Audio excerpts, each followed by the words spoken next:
एक महत्त्वाची बातमी आपण पाहूयात। गृहराज्यमंत्री योगेश कदम यांच्या आईच्या नावाने बारचा परवाना आहे। हा ऑर्केस्ट्रा नाही, पोलिसांकडे याचे सगळे डिटेल्स आहेत असं दमानिया यांनी म्हटलं।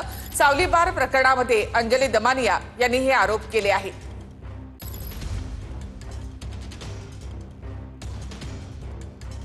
ऑर्केस्ट्राचं परमिशन आहे, डान्स बार नाही, ते डान्स बार नाही। आमची बदनामी करण्याचा जो प्रयत्न केलाय तो चुकीचा दिशाभूल करणारा आणि आमची बदनामी करणारा आहे।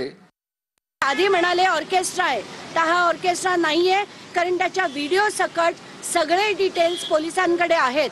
यानंतर जेव्हा कळतंय की त्यांनी सांगितलं की माझं नाव होतं, पण मी ते चालवायला तिसऱ्याला दिलं होतं, तर चालवायला दिलेलं नव्हतं, कारण परवानाच मुळी योगेश कदम यांच्या आईच्या नावावर आहे। आणि जी बाकीची माणसं होती ती मॅनेजर, कॅशियर, म्हणजे ती नोकरदार माणसं होती। तर याचा अर्थ सरळ आहे की हा जो बार होता तो योगेश कदम यांचाच आणि त्यांच्या वडिलांचा होता, कारण त्याच्या बारच्या परवान्यावर त्यांच्या आईचं नाव होतं।